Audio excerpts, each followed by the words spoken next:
So today I wanted to do something a little different from my usual videos and engage in a bit of lore speculation.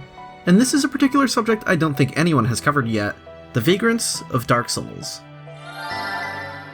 If you're not already familiar with these rare, mysterious creatures and how they work, I have an older video explaining their mechanics. But there's sort of a broader question about Vagrants that I've yet to tackle, which is, what's their deal?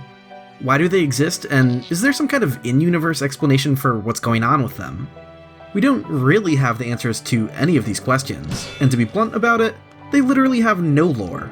At all. Show's over, folks. Go home! There aren't any item descriptions or dialogue that reference them across any of the Souls games, and to my knowledge, their design concept has never been talked about by the developers. Here's a quick review of every official resource regarding the Vagrants. They were mentioned in the online features section of the game manual, but it was only a vague, one-sentence summary of their mechanics. The Future Press guidebook elaborates a little bit more, but it's still just a quick summary of their mechanics, with the only real commentary in here saying that they're essentially just items that have turned into monsters. Now, just in case if you're wondering, it might be worth noting that it calls them drift items instead of vagrants, but that's not really something that matters.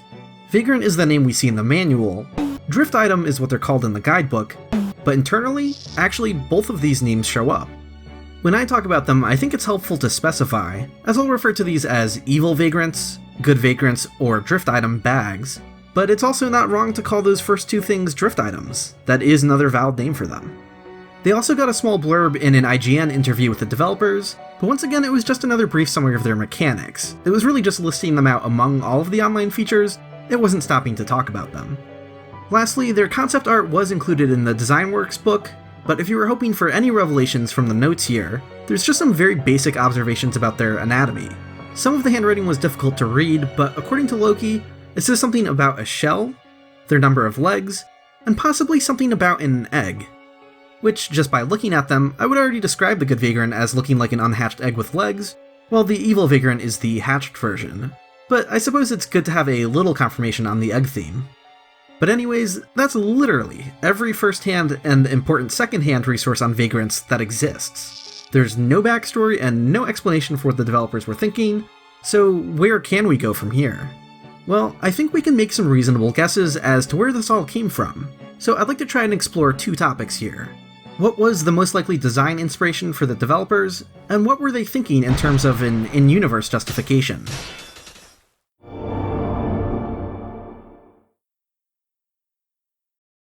In a broader sense, we can see that the Vagrants resulted from the developers wanting to cram in a bunch of new online features. Something I've written about in the past was how Dark Souls 1 is actually the pinnacle of asynchronous online features out of all of their games. While Demon's Souls laid down all of the core components, like co-op, PvP, messages, bloodstains, and ghosts, Dark Souls 1 got really weird with it and added stuff like Vagrants, Miracle Resonance, Gravelording, Curse Statues, and Estus from Kindling. While there's still some cool online stuff unique to later Souls games, they've never gone as all-in as Dark Souls 1 did, making it the height of their experimentation with network features.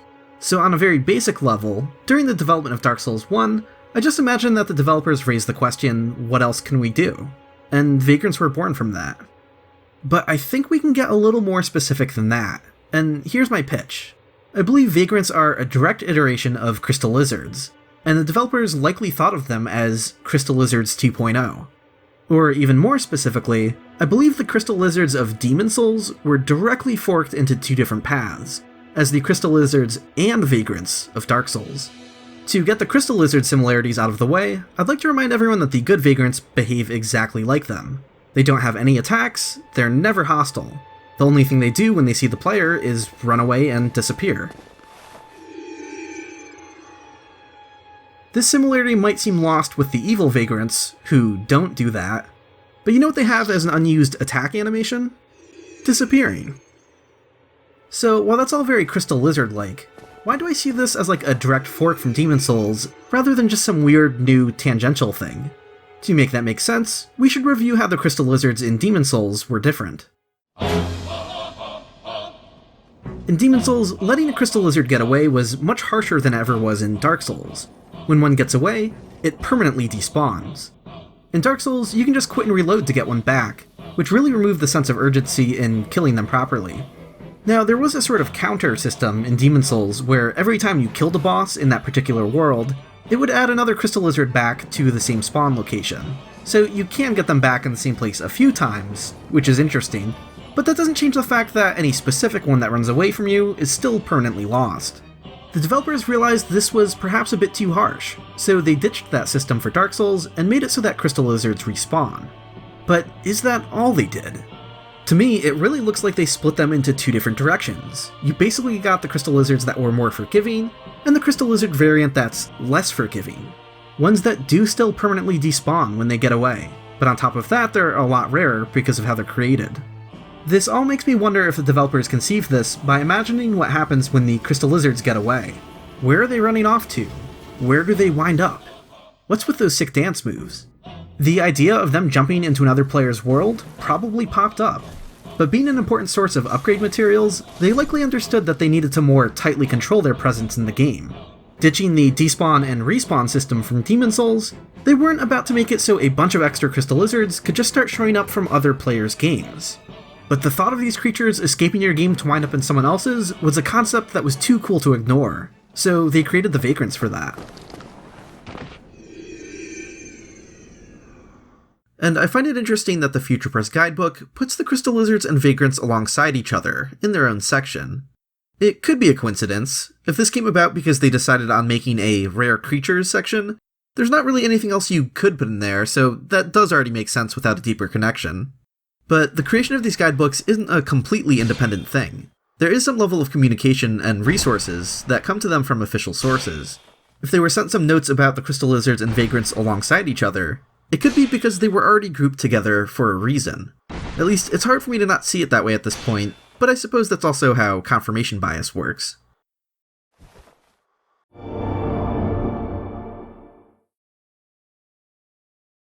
To start with, we don't have any good answers as to why a dropped item can eventually turn into a monster. In a fantasy universe full of magic, we don't really need an explanation for that. It's just a thing that can happen, and that's perfectly fine. And while I kind of hate to invoke Soulslore's catch-all explanation for online interactions, it gives us all of the wiggle room we need to justify their existence. We are amidst strange beings in a strange land. The flow of time itself is convoluted, with heroes centuries old phasing in and out. The very fabric wavers, and relations shift and obscure. There's no telling how much longer your world and mine will remain in contact. That's all we need to explain how items can travel from one world to another. But can we speculate any further? And yeah, I'm just gonna double down on this whole crystal lizard thing. I think Vagrants were would-be crystal lizards that were corrupted by humanity. I know their anatomy appears very different, but hear me out. We don't really know anything about how crystal lizards are born, but there's something still weirdly magical about them with the way they run off and disappear. I don't think they're completely normal animals that just live in the environment, and if that's the case, they might not produce offspring the same way everything else does. I'm basically saying the crystal lizards don't have sex, and this is my grand contribution to Dark Souls lore, so you can see why I don't normally make these videos. Anyways, there is a precedent for upgrade materials being able to turn into a creature over time. That's how the Titanite demons exist. As the description for the Titanite catchpole states, the Titanite demon is a faceless stone monster, born from Titanite slab.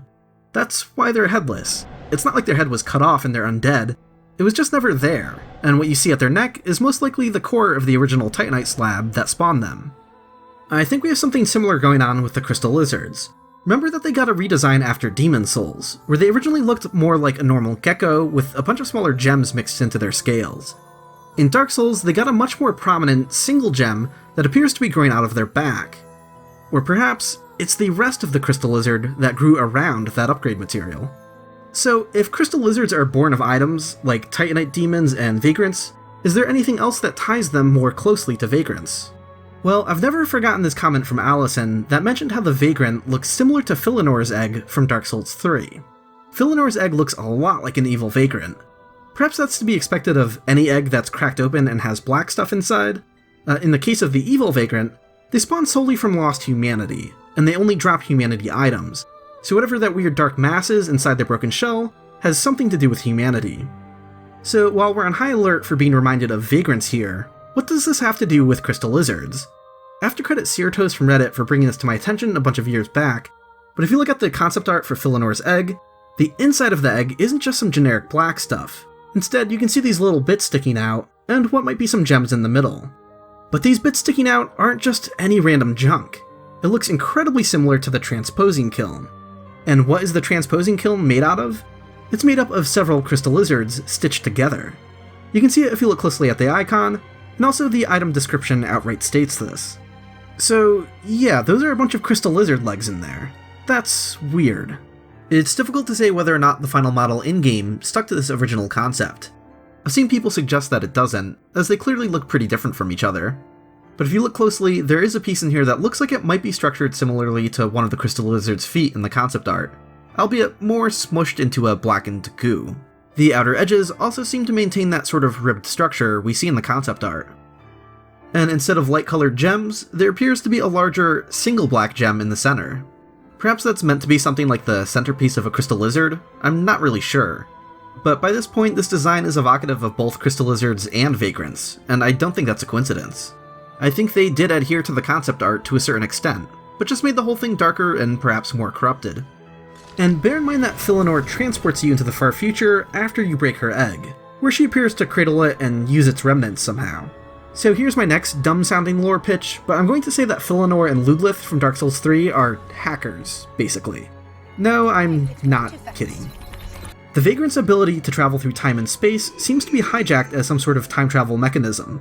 And as for the transposing kiln that Ludlith uses to make weapons out of God's souls, bear in mind that it's not all just a matter of Vagrants and crystal lizards growing directly around the item that spawned them. The good Vagrants have a sort of transposition table that they go through, causing the items to evolve into different things. So whether it's the ability to travel through space-time or have items evolve, Filinor's egg and the transposing kiln seem to tap into the abilities of Vagrants and crystal lizards by messing around with them when they're unborn or dead. While this is stuff I thought about on my own, I'd like to link to this great blog post by Ununtrium, which delves deeper into the nature of what's going on with Filinor, and it also recognizes a lot of the same themes here, albeit approaching the subject from a different angle. The Soulslore wiki also has a section speculating that the egg is made of crystallized abyss and can control time. While that doesn't have anything to say about Vagrants directly, I don't believe this interpretation is mutually exclusive with what I'm suggesting, which is, whatever process that imbues life to upgrade materials to make crystal lizards probably gets hijacked by the darkness of humanity, perhaps like a parasite. It's the evil Vagrants that spawn directly from large amounts of lost humanity. They're the most overtly corrupt, looking like the scariest monster out of all of them. And they do attack you after all. The good Vagrants are less scary, and they spawn from a variety of dropped items, so the relationship to humanity is a bit looser. But they're born from items that humans have dropped, nonetheless. Typically, they're more important items that might be considered precious to someone. For example, the pendant is a possible source of a good Vagrant. So these items' past relationship with a human manages to corrupt the crystal lizard process as well, but it makes a more benign monster out of it than the evil Vagrant due to being further abstracted from humanity. If you think I've gone too far off the deep end here, I would like to bring up the redesign of the crystal lizards after Demon Souls one more time. If we suppose that there was a purposeful design concept behind the changes here, I already pointed out the larger gem in the middle of their back, but the other biggest design change is the number of legs they have. In Dark Souls, they now have 8 legs instead. That seems like a very specific change, and it makes them a lot less lizard-like than they used to be. What else has 8 legs, you ask? And what else had concept art that made note of its number of legs for some reason? I think you know where this is going.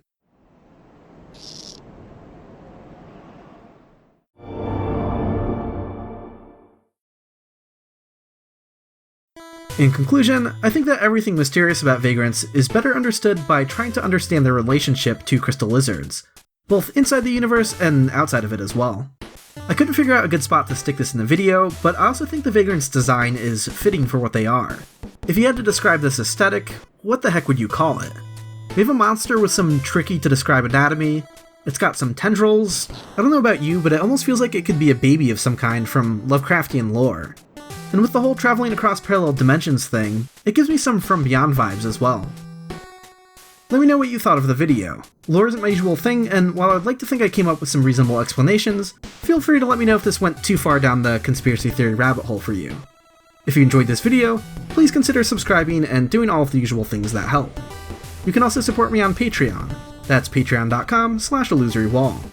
An extra special thanks to all of my backers at the Evil Vagrant tier: Basileus, Gary Marshall, Kakuruma, Carl Germ, Kiko Abad, Chris, Lazy Tangent, Lud Frago, Nashwanazari, Nate Hines, Quinn Parsons, Ronax, the Majalis Duo, Zanatu, and Zelther.